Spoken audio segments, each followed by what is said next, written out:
सभी को मेरा नमस्कार। मैं Poonam G++ Kusumbhi school block Kairu ज़िला भिवानी से physical education and sports vocational teacher.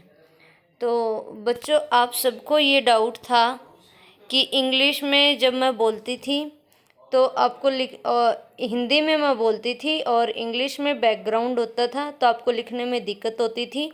इसलिए आज मैं 10th क्लास यानी कि लेवल 2 का यूनिट नंबर 3 जिसका नाम है फ्री प्ले, उसका first session describe the importance and purpose of free play, जो हमारा 3rd यूनिट का फर्स्ट चैप्टर है, उसके बारे में बैकग्राउंड भी हिंदी में रहेगा और मैं बोलूँगी भी हिंदी में। इसमें हम जो इस चैप्टर में जितने भी मेन क्वेश्चंस बनते हैं उन सब के बारे में चर्चा करेंगे। तो देखिए बच्चों, पहला जो क्वेश्चन है वो रहेगा हमारा, मुक्त खेल क्या है, यानी कि फ्री प्ले क्या है। उत्तर देखिए, मुक्त खेल असंरचित स्वैच्छिक बाल पहल खेल गतिविधि है जो बच्चों को उनके आसपास की दुनिया की खोज और अनुभव करते हुए अपनी कल्पनाओं को विकसित करने की अनुमति देता है, जैसे गुड़ियाँ खेलना, ब्लॉक्स से खेलना इत्यादि। तो बच्चों, आपको समझ आया होगा कि मुक्त खेल क्या होते हैं। मुक्त खेल वो होते हैं जिनके ना तो कोई रूल रेगुलेशन होते हैं, हम अपने हिसाब से अपनी मर्जी से कोई भी रूल्स बना सकते हैं, और वो गेम भी हम अपनी मर्जी से ही कुछ भी बना सकते हैं। इससे क्या होता है, हमारी सोचने समझने की शक्ति बढ़ती है, हमारी कल्पनाशीलता विकसित होती है। ठीक है, तो हमारा अब नेक्स्ट क्वेश्चन रहेगा, फ्री प्ले के कितने तत्व हैं। बच्चों, हमारा नेक्स्ट क्वेश्चन रहेगा, फ्री प्ले के कितने तत्व हैं। तो फ्री प्ले के हमारे 6 तत्व हैं। नंबर 1 प्रत्याशा, नंबर 2 आश्चर्य, नंबर 3 खुशी, नंबर 4 समझ, नंबर 5 शक्ति और नंबर 6 संतुलन।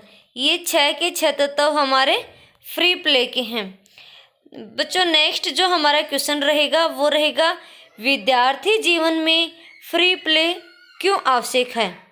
विद्यार्थी जीवन में फ्री प्ले महत्वपूर्ण है क्योंकि इससे विद्यार्थियों का स्वस्थ दिमाग विकसित होता है, कल्पनाशीलता विकसित होती है, निपुणता, संज्ञानात्मकता, शारीरिक अक्षमता विकसित होती है। इस प्रकार बच्चे का संपूर्ण विकास करने के लिए विद्यार्थी जीवन में फ्री प्ले आवश्यक है। तो बच्चों, आप सबको पता चला होगा विद्यार्थी जीवन में फ्री प्ले क्यों आवश्यक है।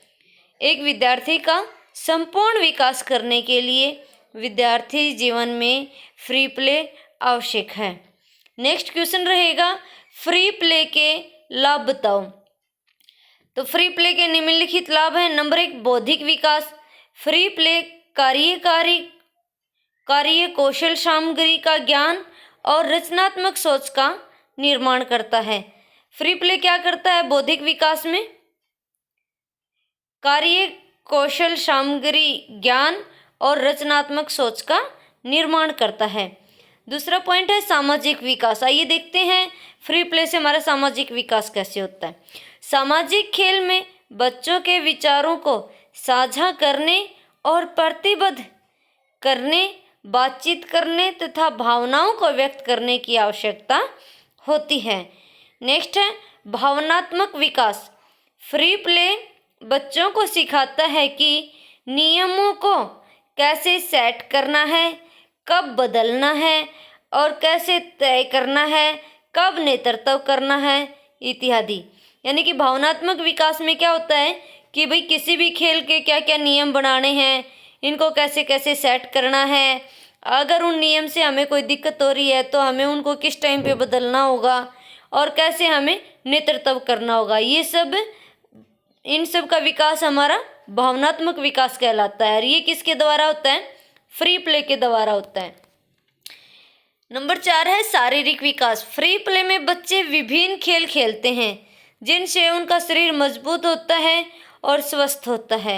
इस प्रकार खेल खेल में शारीरिक विकास हो जाता है। कैसे होता है शारीरिक विकास? फ्री प्ले, विभिन्न प्रकार के फ्री प्ले खेलते हैं बच्चे, कभी कुछ खेल रहे हैं कभी कुछ खेल रहे हैं, जिससे क्या होता है कि उनके शरीर की अलग अलग मसल्स बोन्स की एक्टिविटीज होती रहती हैं, बॉडी पार्ट्स की अलग अलग एक्टिविटीज होती हैं, जिससे कि उनका अलग अलग बॉडी पार्ट्स विकसित होता है। ऐसे धीरे धीरे करके उनके कंप्लीट बॉडी का विकास हो जाता है। नेक्स्ट है मनोरंजनात्मक गतिविधियों में भागीदारी को प्रभावित करने वाला कारक क्या है? उत्तर मनोरंजनात्मक, ये मनोरंजनात्मक गलत लिखा हुआ है, आप थोड़ा सा ठीक कर लेना। मनोरंजनात्मक गतिविधियों में भागीदारी को प्रभावित करने वाले निम्नलिखित कारक हैं। नंबर 1 सामाजिक कारक। इस सत्र में आयु, लिंग, शिक्षा, प्रवास, पृष्ठभूमि और जातीयता, धार्मिक संबंधता, वैवाहिक स्थिति, घरेलू रोजगार और आय शामिल हैं। नंबर 2 है बायोलॉजिकल कारक। इसमें आयु और वजन शामिल हैं। यहाँ वजन से मतलब है मोटापा। लोगों के मोटापे में व्यवहार, वातावरण और आनुवंशिक कारक महत्वपूर्ण रोल अदा करते हैं। यानी कि कोई भी व्यक्ति मोटा है तो वो मोटा क्यों है, ये बात किस चीज़ पे निर्भर करती है? उसका व्यवहार, वो जहाँ रह रहा वहाँ का वातावरण और आनुवंशिक कारक, यानी कि जो गुण उसके माता पिता दादा दादी में थे, वो एक पीढ़ी से दूसरी पीढ़ी में जो गुण आते हैं उनको आनुवंशिक गुण कहते हैं। तो वो आनुवंशिक गुण महत्वपूर्ण रोल अदा करते हैं। मोटापा आमतौर पर प्रतिदिन गतिविधियों से कम कैलोरी बर्न करना तथा ज़्यादा कैलोरी ग्रहण करने के कारण बढ़ता है। क्यों बढ़ता है मोटापा? हम कोई भी एक्टिविटीज़ करते हैं दिन भर में तो उससे हमारी एनर्जी बर्न होती है, यानी कि जिसको एनर्जी को हम कैलोरी में मापते हैं, तो हमारी हम एनर्जी तो कम बर्न कर रहे हैं और भोजन के द्वारा ग्रहण ज़्यादा करते हैं, जिससे क्या होता है कि हमारा मोटापा बढ़ जाता है। नेक्स्ट है आयु। जैविक उम्र आनुवंशिकी के अलावा अन्य कारकों से भी प्रभावित होती है। क्या कह रहे हैं कि उम्र आनुवंशिक कारकों से भी प्रभावित होती है, लेकिन इनके अलावा और भी कारक हैं जिनसे उम्र प्रभावित होती है। वो क्या है? आहार, व्यायाम, तनाव और नींद। हम जैसा भोजन करते हैं, हम डेली रूटीन में कैसे एक्सरसाइज करते हैं, हम दिमागी रूप से कितने तनाव में रहते हैं या फिर रिलैक्स रहते हैं, कितनी नींद लेते हैं, ये सब हमारी आयु को इन सब पर हमारी आयु निश्चित होती है। जैसे कि मान लो अगर हम खाना अच्छे से नहीं खाएंगे, ना ही अच्छे से प्रैक्टिस करेंगे, एक्सरसाइज करेंगे, तो हम बीमारियों के शिकार हो जाएंगे और हमारी आयु कम हो जाएगी। नेक्स्ट है खेल मनोविज्ञान। मनोविज्ञान खेल और एक्सरसाइज की प्रदर्शन, आत्मविश्वास, प्रेरणा, सांवेगिक नियंत्रण को प्रभावित करता है। नेक्स्ट व्यवहारिक कारक। विशेष अध्ययन से पता चला है कि कुछ एक्सरसाइज से हम अपनी व्यवहारिक दिक्कत को दूर कर सकते हैं, जैसे संबंधित व्यवहार, कार्यबद्ध व्यवहार, अटकलें, बोलने में दिक्कत, खुद को चोट पहुंचाना इत्यादि। नंबर 6 वातावरणीय कारक।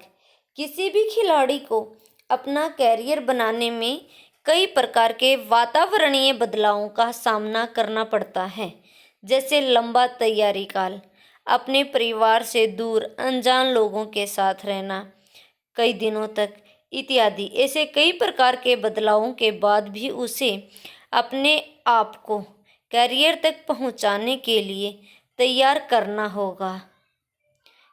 होता है। जैसे यहाँ पर हम 3 ऐसी वातावरणीय परिस्थितियों का वर्णन करेंगे। 3 ऐसी यहाँ पर हम वातावरणीय परिस्थितियाँ हैं कुछ, जिनके से खिलाड़ी सीखता है कि कैसे अभ्यास करते रहना है। जो है मनोभाव, तापमान, समय का बदलाव। मनोभाव, तापमान, समय का बदलाव, ये 3 ऐसी परिस्थितियां हैं जिनसे खिलाड़ी यह सीखता है कि किस प्रकार से उसको हर चैलेंज को एक्सेप्ट करते हुए आगे बढ़ना है। जो चैलेंज मिलते हैं उनको क्लियर करना, उनको फेस करना, सामना करना और आगे बढ़ना। वो तीनों क्या हैं? मनोभाव, तापमान और समय का बदलाव। इन तीनों को के साथ समायोजन करके खिलाड़ी अपने करियर के लिए आगे बढ़ता है। नेक्स्ट एंड लास्ट, मनोरंजक गतिविधियों को प्रभावित करने वाले सामाजिक सांस्कृतिक कारक, यानी कि जो सामाजिक सांस्कृतिक कारक हैं वो भी फ्री प्ले को प्रभावित करते हैं। कैसे? व्यवहार, मनोविज्ञान, सामाजिक, व्यक्तिगत, पर्यावरण इत्यादि सामाजिक सांस्कृतिक कारक हो सकते हैं। सामाजिक सांस्कृतिकी के कुछ उदाहरण निम्नलिखित हैं। प्रेरणा, मुकाबला, उत्साह, जवाबदेही, सामाजिक सहायता, नेटवर्किंग, आमदनी इत्यादि। तो सामाजिक सांस्कृतिक कारक कौन से हैं? सामाजिक, व्यक्तिगत, पर्यावरण, व्यवहार, मनोविज्ञान। और कुछ उदाहरण क्या क्या हैं इनके? प्रेरणा, मुकाबला, उत्साह, जवाबदेही, सामाजिक सहायता, नेटवर्किंग, आमदनी इत्यादि। तो बच्चों, आपका जो 3rd यूनिट का फर्स्ट सेशन है वो यहीं समाप्त होता है। मुझे उम्मीद है कि आपको आज ये वीडियो देख के काफ़ी अच्छा भी लगेगा और आपके लिए क्वेश्चंस लिखने व याद करने में भी काफ़ी आसानी रहेगी, क्योंकि मैंने अब कंप्लीटली इसको हिंदी में बना दिया है। तो बच्चों, आप मेरी वीडियो को लाइक और सब्सक्राइब करते रहना।